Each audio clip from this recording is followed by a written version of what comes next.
Masechet Psachim Daf Pegimel, on commence Bezrat Hashem au premier mot. Rabba Mosif Af Rabbi Yossi Galili.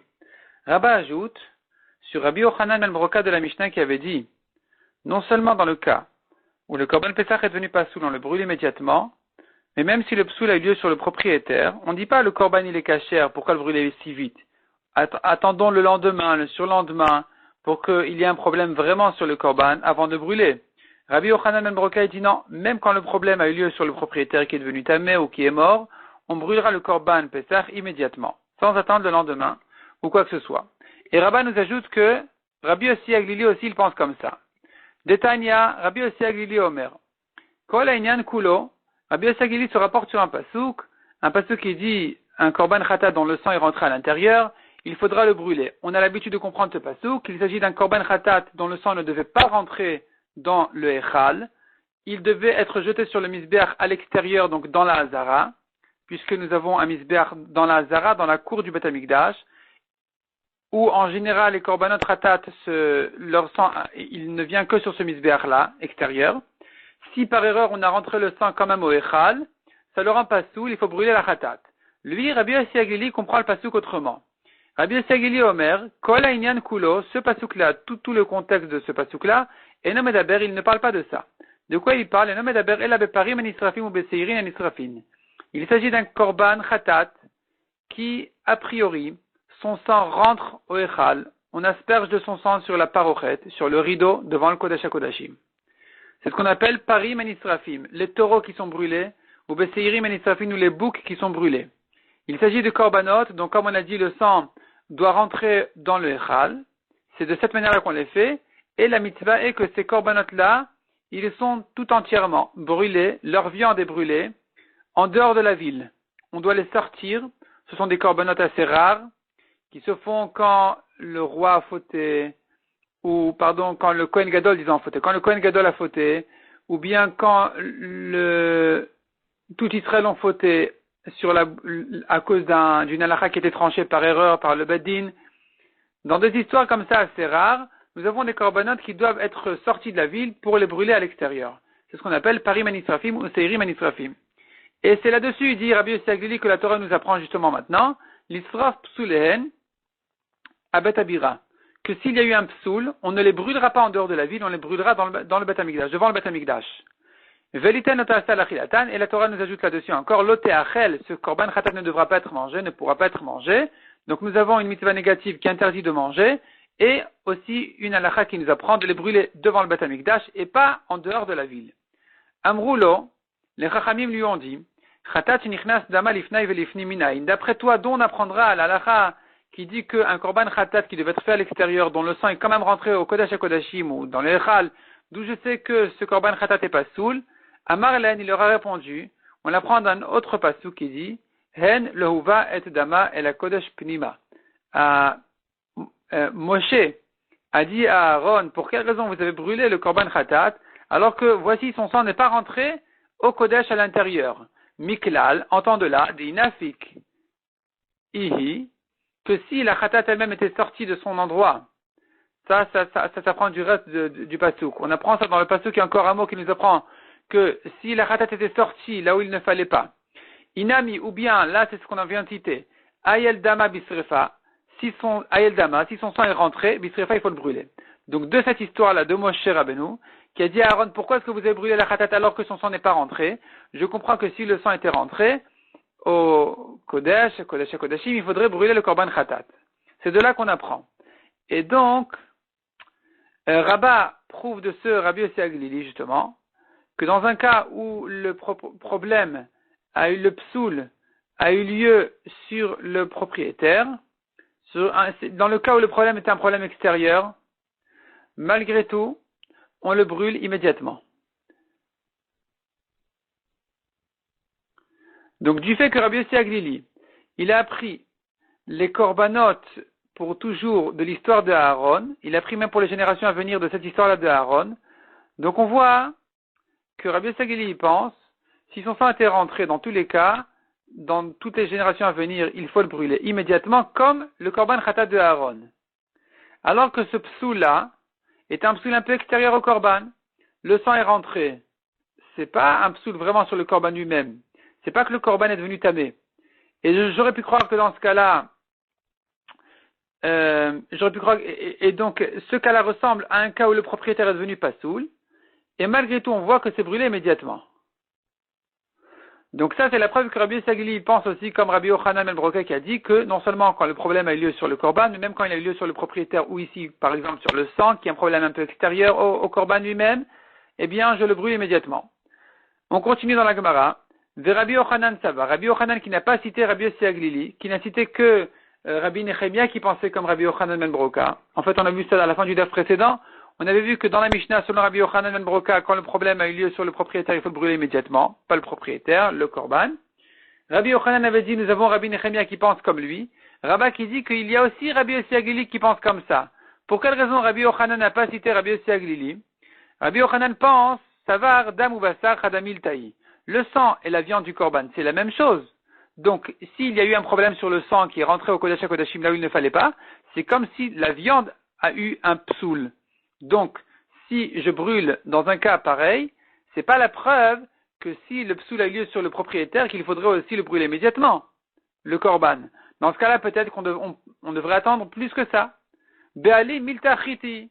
Le propriétaire est autre chose que le korban lui-même. Donc, si le psoul a eu lieu sur le propriétaire, il faudrait effectivement attendre avant de brûler le korban, selon Rabbi Yossi Aglili. On n'a pas de preuve. Rabbi Yossi Aglili n'a parlé que d'un cas où le psoul a eu lieu sur le korban lui-même, comme le sang. Tandis que si le problème a eu lieu sur le propriétaire, je n'ai pas de preuve que dans ce cas-là aussi, il faudrait brûler le korban immédiatement. Mishnah suivante. Ha'atzamot, les os du korban Pesach, ve'agidin, ou les tendons, ve'anotar, ou la viande du korban Pesach qui a passé son temps, qui n'a pas été consommé à temps, Yisarfu Beshisha Asar seront brûlés le 16 Nissan. Donc on rappelle le 14 Nissan, c'est le jour où on fait le Korban Pessah. La nuit du 15 Nissan, c'est le moment où on doit manger le Korban Pessah. Le Korban Pessah qui n'a pas été consommé à temps, il en est resté jusqu'au matin du 15 Nissan. Il sera brûlé le 16 Nissan au matin. Chal Tetzain Yad Beshabbat, si le 16 Nissan a eu lieu au Shabbat, ce qui n'est pas possible selon notre calendrier à nous aujourd'hui, Yisarfu Beshiva Asar, ça sera repoussé encore au lendemain au 17 Nissan, les Fishenan Dochin Nota Shabbat Velat Yom Tov, car ça ne repousse pas cette mitzvah de brûler ces parties-là du Korban, ne repousse pas ni Shabbat ni Yom Tov. Amarav Mari Baravua Marabi Yitzchak, Atzmot Kodshim Sheshimshu Notar, les os d'un Korban qui ont servi le notar, la viande qui a passé son temps, Metamin et Tayadaim, ça rend impur les mains qui l'ont touché. Comme le notar qui rend impur les mains qui l'ont touché, même l'os du notar, puisque il était de service à la viande du notar, il rend impur les mains aussi. Puisqu'il a servi comme base pour quelque chose d'interdit, il rend donc impur les mains comme le notar lui-même. Il s'agit d'un cas, par exemple, où il restait dans l'os de la moelle, qui est donc de la viande, qui a passé son temps, qui aurait pu et aurait dû être mangé à temps, et donc l'os qui la tient, il est lui-même comme la viande elle-même, et de la moelle elle-même, et donc il rend tamé les mains qui l'ont touché, comme le notar lui-même. Nema Messayale, la Gemara propose une aide pour ce Rabbi Yitzchak. Ha'atamot v'agidim v'anotar, notre Mishnah nous a dit, les os, les tendons et le notar qui reste après son temps, Yisarfu les tetzain seront brûlés le 16 Nissan. Hane atzamot echidami. Ces os, de quoi il s'agit? Qu'est-ce qu'ils ont de particulier, ces os-là? Pourquoi on les brûle? Il est ma delet beu moar. Il s'agit d'un os qui n'a pas de moelle, c'est que de l'os. Lama bisrefa, pourquoi le brûler? Nishdinu, on devrait le jeter. Et la pshita, dit moar. Donc certainement, c'est un os dans lequel il y a eu de la moelle, et donc, il a fallu le brûler. Pourquoi il a fallu le brûler? Parce qu'il y a ce notar à l'intérieur. Ici, ça va bien si tu dis comme Rabbi Yitzchak, que quand l'os a servi au notar, c'est quelque chose, on donne de l'importance à cette situation-là. C'est-à-dire, on donne de la considération au fait que l'os a servi pour le notar. C'est pour cela que il faut le brûler. Et la yamra chimush notar lav miltaï. Mais si tu me dis que d'avoir servi le notar n'est pas considéré comme une chose intéressante, c'est que c'est rien du tout. Donc, la malheur serefa, pour quelle raison il faudrait brûler les os? L'os qui a servi le notar. Pourquoi le brûler? Nitverinu. On n'a qu'à les casser. On n'a qu'à casser l'os.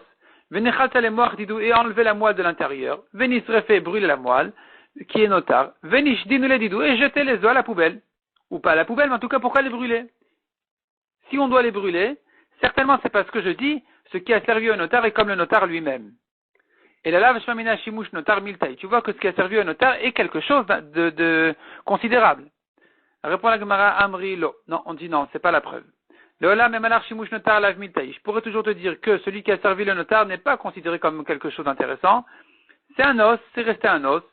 Vekasavar, simplement la raison pour laquelle on ne peut pas casser l'os pour enlever la moelle, brûler la moelle et jeter l'os, parce qu'il pense que beau, quand la Torah nous dit interdiction de brûler un os beau en lui, dans le Pessar, Bekacher va filer Bepasoul. Non seulement dans le Korban Pessar qui est Kacher, mais même dans celui qui est Pasoul, on n'a pas le droit de brûler un os.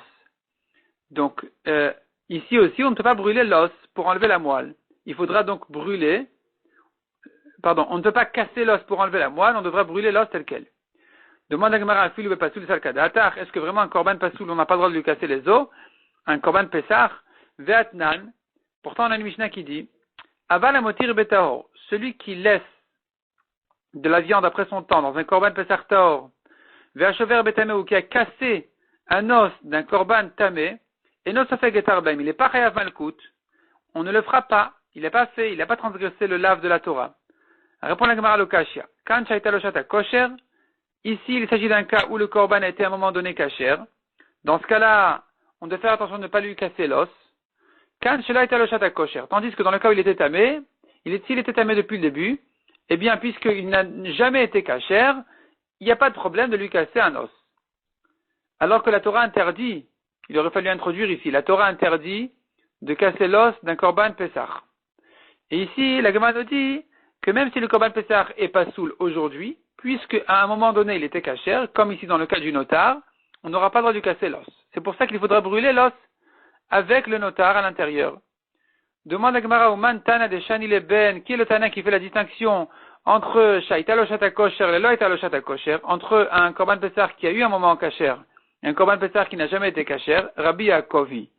C'est Rabbi Yaakov qui qui donne cette sévara-là de distinguer entre les cas.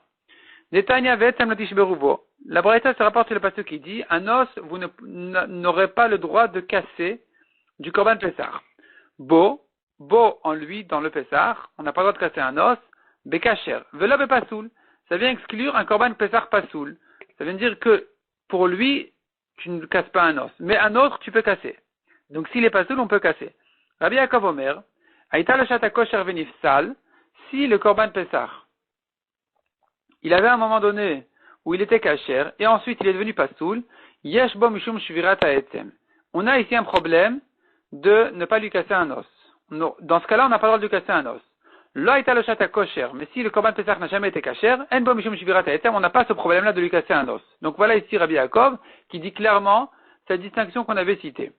Rabbi Shimon omer echadze ve'echadze, en bo mishum shvirat ha'etzem. Rabbi Shimon dit aussi bien l'un que l'autre, aussi bien s'il a toujours été pasoul que si à un moment donné il était kasher, ensuite il est devenu pasoul, puisque aujourd'hui il est pasoul, on n'a plus de problème de lui casser un os. Métivé, la Gemara objecte, Kol atmat hakodashim en tounin trefa. Les os de tous les korbanot n'ont pas besoin d'être brûlés. Chut me atmot ha-pesach, à l'exception des os du korban pesach, mais pnei takala, à cause de la takala. Takala, c'est un obstacle, on risque d'en arriver à une avéra. La Gemara explique de quoi il s'agit.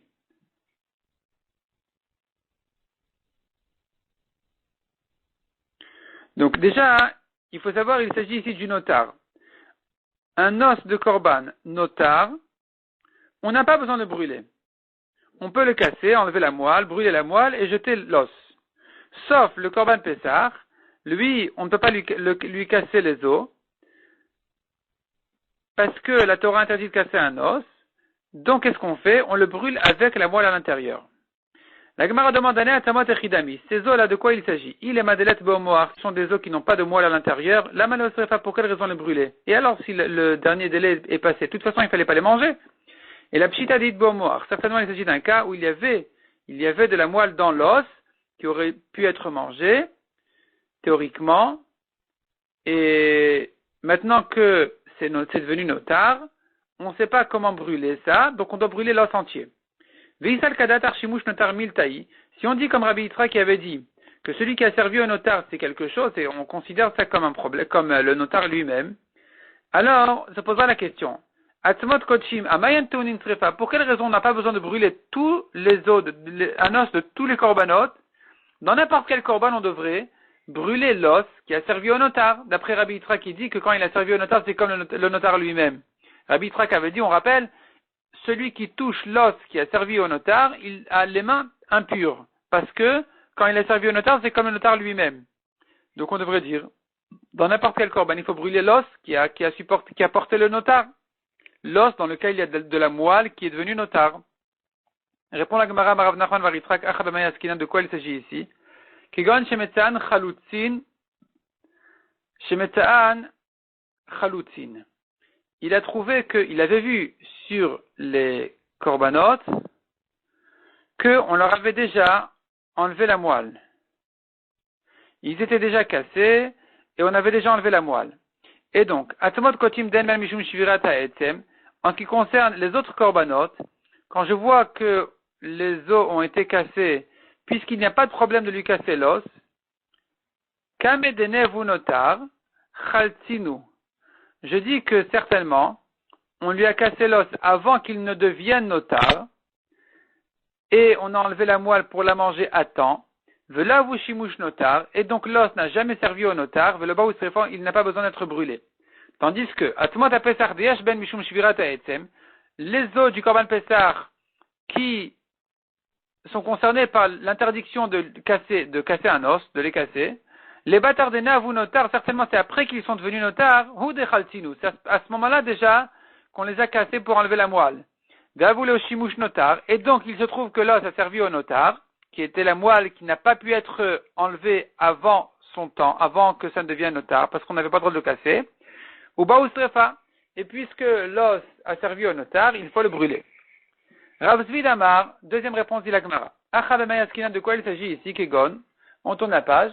Il s'agit d'un cas spécial. Chez Metan Tsuvurin, il a trouvé des tas. Il a trouvé un tas d'os, ou men chalutzin, et il voit en haut que les os ont déjà été cassés, on leur a enlevé la moelle.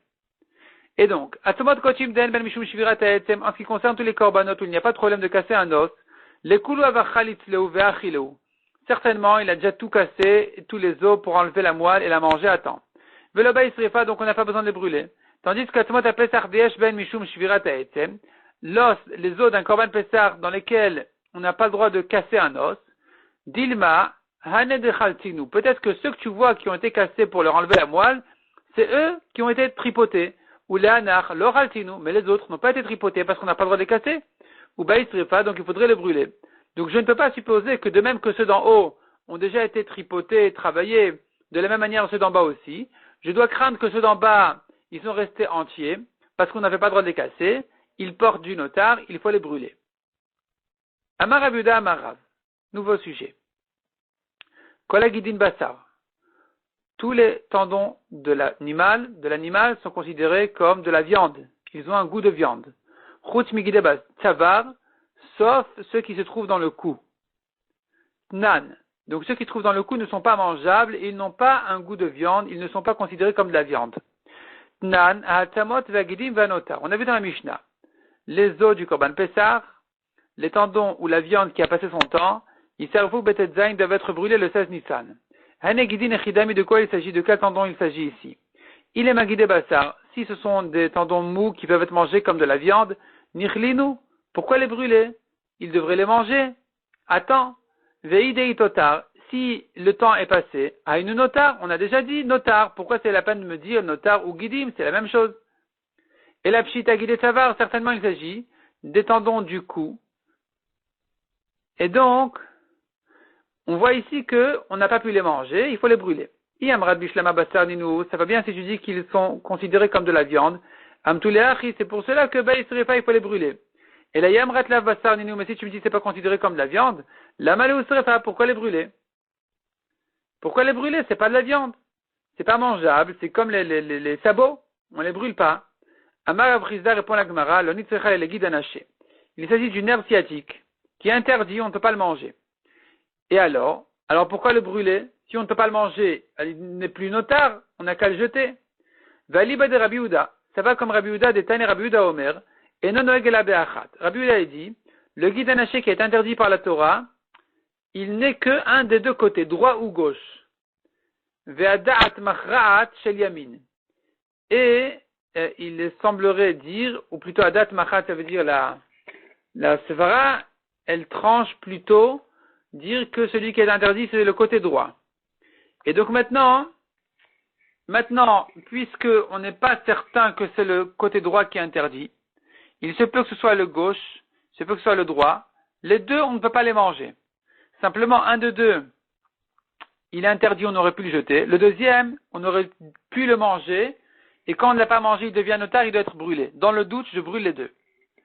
Demande à Gemara Velatif Shot. Si c'est comme ça, on devrait prouver d'ici. Des Safouke Mesap quel est le Rabbi Uda, que Rabbi Uda est en doute, est-ce que c'est celui de droite ou celui de gauche? Des Mifshit Pshitale, car s'il lui était évident, Rabbi Uda, que c'est le droit qui est interdit et le gauche qui est permis, alors, Hahi de Tera, Nichle, revient la question, celui qui est permis mange le gauche, Vede Isura, Nishdeye, et celui qui est interdit, jette-le, on devrait le jeter. La main ne serait pas pourquoi le brûler. Certainement que Rabbi Uda ne sait pas si c'est le droit ou le gauche, et donc, dans le doute, je dois brûler les deux. Amar Ravika Bachinena, Ravika dit, on n'a pas de preuve d'ici, on pourrait dire comme ça, Kegon Sheukurul Basof Nit Arvu. Il y en a qu'un qui est interdit, c'est peut-être celui de droite. Simplement, au départ, on reconnaissait encore qui est le guide anaché de droite, qui est le guide anaché de gauche, et après, on les a mélangés. Et puisqu'on les a mélangés, on ne peut plus les manger ni l'un ni l'autre, et donc, on doit les brûler les deux parce qu'il y en a un des deux qui est devenu notar, celui qui est permis. Ravashi Amar, encore une réponse. Il s'agit de la graisse qui est autour du guide anaché. Detania Shamno Mutar, la graisse du guide anaché, elle est permise. V'Israël Kdoshim, mais Israël sont un peuple saint. Venoagin Bo Isur, et ils ont l'habitude de l'interdire. Donc, cette graisse-là qui est permise Minatora aurait dû être mangée à temps. Puisqu'on ne la touche pas Midera Banan, les Chachamim l'ont interdite, donc on ne va pas la manger. Or, elle est considérée comme notar puisque ça aurait pu être mangé Minatora, donc il faut la brûler. Donc quand on a dit dans la Mishnah, les guidim on les brûle, il s'agit d'une herbe sciatique, non pas lui-même, mais la graisse qui est au-dessus de lui. Ravina Amar, encore une réponse, Beriton. Il s'agit du guide anaché extérieur, donc des Ravuda Mar Shmuel. Et ça va comme ce que Ravuda a dit au nom de Shmuel, la Ravuda Mar Shmuel, Shne Gidinen. Il y en a deux. Asamour Laetzem Asur, il y a la partie du nerf qui est très proche de l'os, c'est ça ce qui a été interdit de la Torah. Vechayavin alav, celui qui l'a mangé, il est chayav. Chiton Asamour la bazar, mais celui de l'extérieur qui est plutôt proche de la viande, de la chair de l'animal, Asur ven chayavin alav. Il est interdit midera banan, mais on n'est pas chayav malkout dessus, celui qui l'a mangé. Et puisque il est permis minatora, il n'a été interdit que midera banan, donc d'une part on ne le mange pas. D'autre part, il aurait pu être mangé minatora, donc il devient notar, c'est pour ça qu'il faut le brûler. C'est sur ça que notre Mishnah a dit, les guidim, il faut les brûler. Il s'agit du guide anaché. Donc on n'aura pas de notre Mishnah une objection contre ce qu'on avait vu en haut, que les guidim du cou, c'est pas de la viande. On avait demandé, mais si c'est pas de la viande, pourquoi les brûler? La Gemara a dit non, c'est pas de ça qu'on parle du tout dans notre Mishnah. On parle du guide anaché, mais dans une situation où minatora ça aurait été permis. On a vu dans la Mishnah, si le 16 Nissan est tombé Shabbat, eh bien, on ne va brûler que le 17 Nissan le lendemain, parce que on ne brûle pas ni pendant Shabbat, ni pendant Yom Tov. Demande à Gemara Ve'amai, pour quelle raison on ne brûle pas pendant Shabbat et Yom Tov? Neti ase veidrelota ase. Devrait venir une mitzvah positive de brûler le notar, et repousse une mitzvah négative qui interdit de travailler, de faire un feu, et de brûler tout ça pendant Shabbat et Yom Tov. Répond la Gemara ma Chizkiya, Vechen Tanit ve Chizkiya. Chizkiya lui-même a dit, et d'ailleurs on a aussi une braïta de la yeshiva de Chizkiya qui dit, Amar Kra, la Torah nous a dit, Lototiru menu ad boker, vous n'en laisserez pas jusqu'au matin. Venotar imenu ad boker, et ce qui en reste jusqu'au matin, ba'esh tisrofu, dans le fait, vous le brûlerez. Chez En Talmud Lomar ad boker, la Torah n'avait pas besoin de me répéter les mots ad boker jusqu'au matin. Ma Talmud Lomar ad boker, pourquoi elle me les a répétés? Elle a dit, n'en laisse pas jusqu'au matin, ce qui en reste jusqu'au matin, brûle-le. Pourquoi une deuxième fois jusqu'au matin? L'iten le boker sheni l'isrefato, pour m'ajouter un deuxième matin pour le brûler. Donc n'en laisse pas jusqu'au matin du 15, ce qui reste, virgule, jusqu'au matin du 16, tu le brûleras. Pas jusqu'au, mais ça veut dire au matin du 16, tu le brûleras. Abaya Amar Ikra, la Torah nous a dit, Ola Shabbat de Shabbato. On fait un korban ola d'un Shabbat pendant le Shabbat lui-même. Malgré qu'il y a des melachot interdites en général, on les fait quand même pour le korban, à condition que ce soit le korban de ce Shabbat lui-même. Velo la trol be Shabbat, mais pas, tu me fais la ola d'un jour de chol de vendredi pendant Shabbat, velo la trol be Yom Tov, ni un korban de la veille du Yom Tov en jour de chol, tu ne le fais pas non plus pendant Yom Tov. Donc ici aussi, le korban Pessah, qui est un korban du 14 Nissan, la veille de Yom Tov, ne le fait pas, ne brûle pas ses restes, ni pendant Shabbat, ni pendant Yom Tov. Rava Amar Amar Ikra, la Torah a dit Rava, encore une dracha de plus, Hu levado yaseh lachem. Seul un travail qui est fait pour le repas de Yom Tov sera fait pour vous pendant Yom Tov. Qu'est-ce qu'on apprend de ces mots-là? Hu levado, lui uniquement, lui, hu velo marshirav, mais pas les préparations. Les préparations ne repoussent pas Yom Tov. La cuisson, oui, mais pas la préparation. C'est-à-dire, ne fabrique pas une casserole pendant Yom Tov. Tu aurais dû le faire avant Yom Tov. Levado, uniquement, on a dit lui uniquement, sera fait pendant Yom Tov, ce travail-là. Qu'est-ce que ça vient exclure le mot uniquement? Velo mila shalobizmana, haba mikal vachomer. Mais pas une mila. Velo mila shalobizmana, une mila qui n'est pas faite en son temps. Haba mikal vachomer, qui est apprise par un kal vachomer. Si la Torah ne l'avait pas exclu, j'aurais dit que ça repousse Shabbat et Yom Tov. On a tout un kal vachomer qui se base sur la tzarat. La tzarat, elle repousse la avoda, le service au Beth Amikdash. Et, parce que, donc, un kohen qui a de la tzarat ne travaille pas au Beth Amikdash. Or, la avoda du Beth Amikdash, elle repousse Shabbat. Et la mila, elle est plus forte même que la tzarat parce qu'on coupe la tzarat, la lèpre, pour faire la mila. Donc, tu vois que une mila, elle est plus forte que la tzarat, qui est plus forte que la avoda, qui est plus forte que Shabbat. Donc, la mila, elle est bien, bien plus forte que Shabbat. Et donc, j'aurais pu croire que cette mila repousse Shabbat même si elle n'est pas faite à temps. C'est pour ça qu'on a eu besoin de ce pasuk pour me dire, non, levado, ce travail qui est fait pour les repas de Yom Tov, uniquement repousse Yom Tov, mais pas la mila qui a été faite, qui a été repoussée. Une mila qui n'est pas du 8e jour, elle ne repousse pas le Yom Tov, elle n'est pas faite pendant Yom Tov.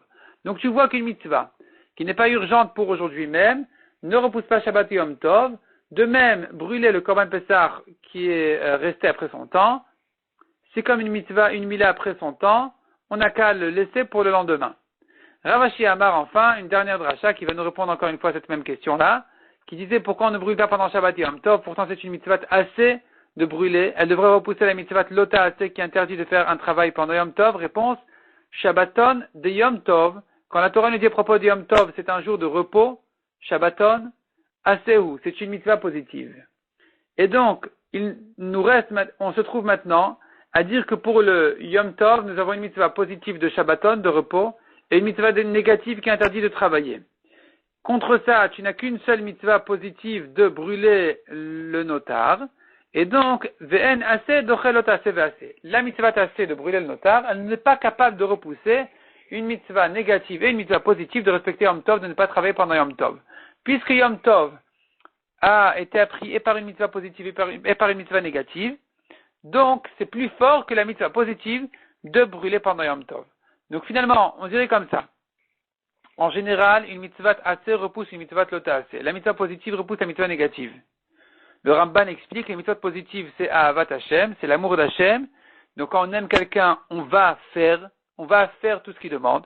Une mitzvah négative, c'est plutôt Yirat Hashem, la crainte d'Hashem. Quand on craint Hashem, eh bien, on ne fait pas tout ce qu'il interdit.